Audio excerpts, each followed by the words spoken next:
everyone, this is Susie. So today I'm going to be making a meatball sub, and these are the ingredients I'll be using. I have some French bread, mozzarella, butter, garlic powder, dried Mexican oregano, arugula, and iceberg lettuce, some jalapeños like the ones you put on your nachos, and these I get at Whole Foods. They are the vegan mini meatballs with marinara sauce. And you can get these at where they have like the deli where they have all the food and you just ask, like the quantity that you like, or they have them already in these little containers where you can just pick them up. And this one was $11.69 for 12 meatballs, so you guys can know how much it is. So let's get started. So what I like to do is I like to put them in my container or my, whatever this is called. And I cut them in half. That way they bake, they cook quicker and they're easier to put like on the sub, because if not, this is like too big for me. So I'm just gonna cut these in half, but you can leave them whole, obviously.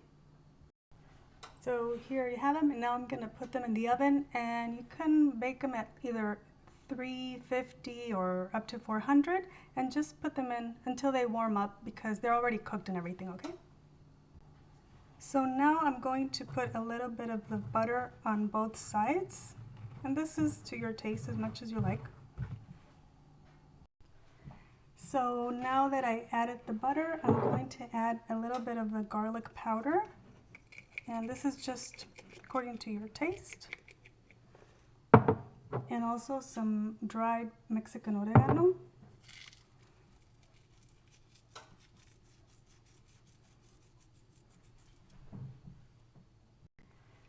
And finally, a little bit of the mozzarella cheese.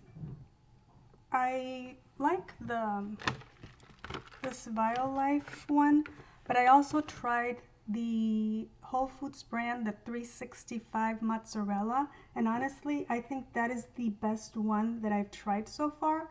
Unfortunately, I haven't found it for like a couple months now. I don't know what happened, but if you find it where you live, I really recommend the 365 Whole Foods mozzarella cheese. I really think it's the best one. So now what I'm going to do is I'm going to put this in the oven for a few minutes. I'll be right back. So the bread and the meatballs are ready, so I'm just going to add them here.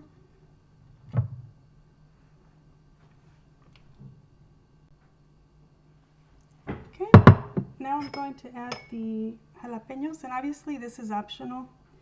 You don't have to add any.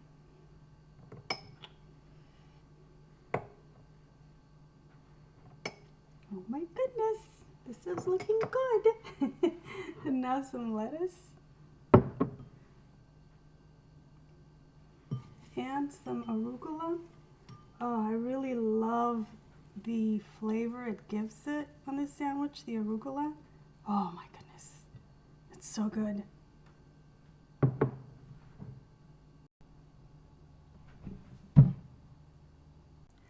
Okay, you guys, so I have a smaller piece for myself. The other one's not for me, so I'm gonna bite into this one.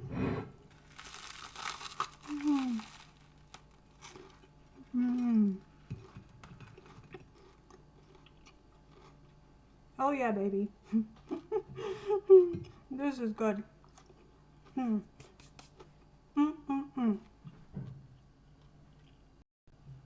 This has really become one of my go-to sandwiches because it's so easy and so quick to make. And like I said, I just love the arugula in this sandwich. It just gives it like a really, really nice flavor. So I hope you guys enjoy this recipe. If you guys have any questions, please let me know. Thank you so much for watching, and I'll talk to you soon. Have a great day. Bye.